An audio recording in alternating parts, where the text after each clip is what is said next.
दोस्तों पहले भी हमने आपको ये बताया था कि आईएनएस जटायु यानी कि इंडियन नेवी का एक बेस बन रहा है लक्षद्वीप में। हमें याद है हमने पहले बात बताया था आपको और बोला था कि किस तरीके से ये काउंटर करेगा चाइनीज इन्फ्लुएंस मालदीव्स में। ठीक है जी। तो इंडिया ने बोल दिया कि हम बेस बनाएंगे, funding everything is in place and very shortly पूरी तरीके से इस बेस को ऑपरेशनल करेंगे। ये क्यों भारत बना रहा है ये जानना जरूरी है दोस्तों। देखिए दो तीन चीजें हैं। एक तो चाइना का बढ़ता हुआ इन्फ्लुएंस, अगर आप मैप देखेंगे आप ये देखेंगे किस तरीके से साउथ चाइना सी से लेकर अगर आप नीचे आएंगे आप देखेंगे श्रीलंका में काफी हद तक चाइना का इन्फ्लुएंस भारत ने न्यूट्रलाइज कर दिया। ये जो शिप था जिसको आना था बेसिकली श्रीलंका, अब ये जा रहा है मालदीव्स क्योंकि श्रीलंका ने इसको मना कर दिया। ये तो स्टोरी आपको बैकग्राउंड की पता ही है। और ये कि हम आईएनएस जटायु बनाएंगे ये भी हम मेजरली राइट में पहले कवर कर चुके हैं। दोस्तों नई बात ये है कि चाइना का जो शिप है वो मालदीव्स पहुंच चुका है। और ये जो चाइनीज शिप है इसको काफी टाइम लगा क्योंकि बहुत लंबा रास्ता है।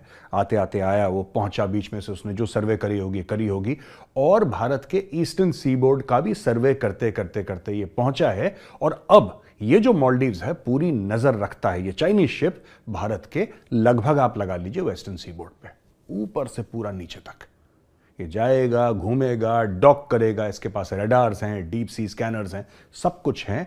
It will also have satellite connectivity. ये भारत के लिए ये आईएनएस जटायु क्यों इंपॉर्टेंट है दोस्तों?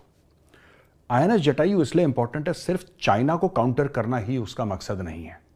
उसका मकसद यह भी है कि उधर अपना एक नेवल प्रेजेंस जताना, वहां पे बैठाना अपना नेवल प्रेजेंस। दोस्तों आपको पता ही है किस तरीके से, अगर आप लाल सागर की बात करें जो कि एक दूसरे डायरेक्शन में ऑल टुगेदर है, लाल सागर में हूथियों का बड़ा एक सॉलिड ग्रिप बनता चला जा रहा है। हाल फिलहाल में ही एक और जहाज पे उन्होंने अटैक करा, उन्होंने मिसाइल दे मारी। ये हूथी कर क्यों रहे हैं? ये देखिए पूरा, ये अकेला नहीं है जो आईएनएस जटायु इंडियन नेवी ने अचानक एक रात उठ के बोला कि नहीं बॉस कल से हमें यहां पे नेवल बेस चाहिए। No, everything is connected and everything has got multiple। जैसे ये हाथ की 5 उंगलियां हैं ना, हर एक चीज के 4-5 कारण हैं और वही 4-5 कारण बताने के लिए ये मेजरली राइट में रिकॉर्ड कर रहा हूं दोस्तों।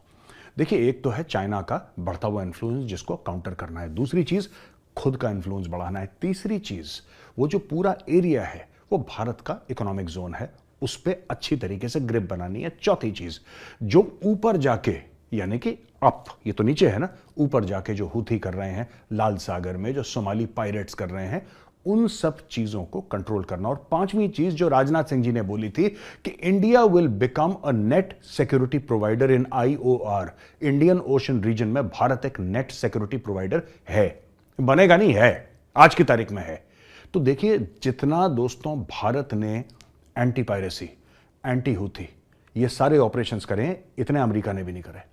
और भारतीय नेवी लगातार दर लगातार रोज ऑपरेशंस कर रही है। यहां पे उनके डिस्ट्रॉयर्स हैं, राइट, यहां पे उनकी सबमरीन्स हैं, यहां पे उनके फ्रिगेट्स हैं, यहां पे मरीन कमांडोज एक्टिव हैं। तो मुझे लगता है कि बड़ा शानदार काम करा है इंडियन नेवी ने। और ये जो जटायु है, INS Jatayu, Indian naval ship Jatayu, अब आप बोलेंगे साहब ये तो बेस है, इसका नाम शिप, ये नेवी का ट्रेडिशन है, नेवी वाले हर जगह यही करते हैं। अच्छा एक छोटी सी और खबर आई है दोस्तों, आपने पीएनएस गाजी का नाम सुना है? उसके ऊपर फिल्म भी बनी थी पीएनएस गाजी। पाकिस्तान की सबमरीन थी जिसको इन्होंने चुपचाप भेजा था। फिर इंडियन नेवी का एक शिप था आईएनएस राजपूत, उसने आईएनएस गाजी को निपटा दिया, डेप्थ चार्जेस मारे, उसमें आईएनएस गाजी जो है वो निपट गया। पाकिस्तानियों की स्टोरी कुछ और है। पाकिस्तानियों की स्टोरी ये है कि नहीं साहब एक एक्सीडेंट हो गया था जिसकी वजह से पीएनएस गाजी यानी कि पाकिस्तान नेवल शिप गाजी जो एक सबमरीन थी वो डूब गई। असल में स्टोरी ये थी कि आईएनएस राजपूत ने इसको ठोक दिया था। ये असली स्टोरी है। पाकिस्तानी झूठ बोलते हैं, पाकिस्तानी ये भी कहते हैं कि 1971 की जंग वो जीत गए थे, लेकिन क्या हुआ कि फिर पीछे से कोई पॉलिटिकल गेम हो गया और डिप्लोमेटिक गेम हो गया जिसकी वजह से, तो पाकिस्तानी हर समय झूठ बोलते हैं, अपने बच्चों को झूठ की सिरप पिलाते हैं सुबह सुबह। लेकिन सच्ची बात यह है, मैं पीएनएस गाजी का जिक्र क्यों कर रहा हूं, क्योंकि पीएनएस गाजी अब मिल गया।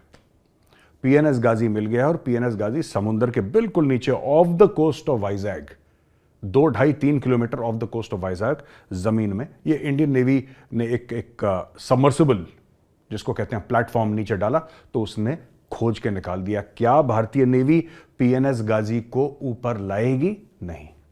एक जापानीज शिप भी वहां पे मिली है, वहां पे जापानीज प्लेटफॉर्म, वो सेकेंड वर्ल्ड वॉर का संक है। सेकेंड वर्ल्ड वॉर के दौरान तो इंडियन आर्मी, नेवी, एयरफोर्स जो भी थे, देवर फाइटिंग अगेंस्ट द जापानीज। तो उस समय तो जापानीज दुश्मन हुआ करते थे, क्योंकि अंग्रेज यहां पे काबिज था, भारत के ऊपर अंग्रेजों का राज था।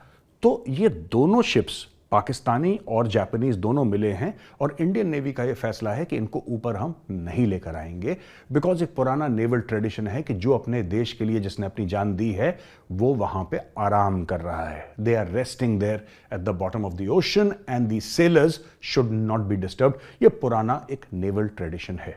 अच्छा, नेवी से बात याद आई दोस्तों कि पाकिस्तानी एयरफोर्स, अच्छा ये तो नेवी पाकिस्तानी हमने डिस्कस करी, पीएनएस गाजी। अब इससे मुझे याद आया पाकिस्तानी एयरफोर्स। पाकिस्तानी एयरफोर्स में हो गया है बहुत बड़ा एक फ्रॉड। उस फ्रॉड के बारे में मैं आपको बताता हूं। अब दोस्तों हमने बात कर ली थी पीएनएस गाजी की, अब आते हैं पाकिस्तानी एयरफोर्स पर। ये सारी स्टोरीज एक साथ मिली हुई हैं और आपको बड़ा मजा आएगा सुन के। पाकिस्तानी एयरफोर्स का जो एयर चीफ मार्शल है, उनका नाम है, the name is air chief marshal Zaheer Babar Sidhu. अब एयरफोर्स और नेवी से हम टकराते नहीं है ना, हमें तो आसिम मुनीर का नाम याद है। तो ये जो सिद्धू साहब हैं, ये air chief marshal Zaheer Babar Sidhu, ये आदमी चोर है। तो पाकिस्तान में 13 सीनियर ऑफिसर पाकिस्तानी एयरफोर्स के, जिसमें शामिल 7 हाई रैंकिंग ऑफिसर्स भी हैं, उन्होंने ये इल्जाम लगाया है अपने एयर चीफ मार्शल पे कि भाई ये आदमी चोर है, दिस मैन इज करप्ट। और जिनका कोर्ट मार्शल हुआ है उनका नाम है एयर मार्शल एहसान रफीक, एयर मार्शल तारिक जिया और retired air marshal Javed Syed. ये मतलब काफी हुए हैं, इनमें से 3 एयर मार्शल लेवल के, air marshal very very senior. तो आप जानते हैं air marshal is a very senior rank in the Pakistani air force. अब वो हुआ है कि साहब इन लोगों ने बोल दिया कि हमारा एयर चीफ चोर है। तो एयर चीफ ने क्या करा कि इनको पकड़ने के चलते इन्होंने बोला कि नहीं यार, ये कैसे मेरे ऊपर इल्जाम लगा सकते हैं, इनको पकड़ो। तो इन लोगों के ऊपर उल्टा पाकिस्तान के एयर चीफ जो सिद्धू है, उसने अपने ही अफसरों के ऊपर फिर झूठे इल्जाम लगाए। अच्छा, ये जितने भी ऑफिसर हैं जिन्होंने अपने खुद एयर चीफ मार्शल के ऊपर इल्जाम लगाए हैं, ये ऑनेस्ट ऑफिसर माने जाते हैं पाकिस्तानी एयरफोर्स में। इनकी एक रेपुटेशन है कि दे आर ऑल राइट, मतलब ये ईमानदार अफसर है, ठीक है ना। तो इन्होंने जब इनको ये लगा कि इनका एयर चीफ खुद चोरी कर रहा है, प्रोक्योरमेंट में, तेल में, डीजल में, एविएशन फ्यूल में, स्क्रू ड्राइवर, नट, हर चीज में उसने परसेंटेज मार रहा है सिद्धू, तो फिर उसने बोला कि नहीं यार ये नहीं हो सकता, ये तो चोरी कर रहा है। तो जब उन्होंने इल्जाम लगाया, उसने वापस इन लोगों के ऊपर कोर्ट ऑफ इंक्वायरी सेटअप करी और बोला कि इन सबको फिक्स करो, ये सारे के सारे बेकार लोग हैं, ये सारे के सारे देशद्रोही हैं, ये सारे के सारे जो एंटी नेशनल एलिमेंट्स हैं, ये पाकिस्तान के खिलाफ काम कर रहे हैं। उसने सबको फिक्स कर दिया दोस्तों। तो दोस्तों आपने देखा किस तरीके से एक जगह इंडियन नेवी है जो कि अपने फुटप्रिंट्स बढ़ा रही है, चाइना को काउंटर कर रही है, और दूसरी तरफ आपने देखा किस तरीके से पाकिस्तानी एयरफोर्स है जो कि पाकिस्तानी आर्म्ड फोर्सेस का एक बहुत अहम हिस्सा है, लेकिन ये लोग चोरी से बाज नहीं आ रहे।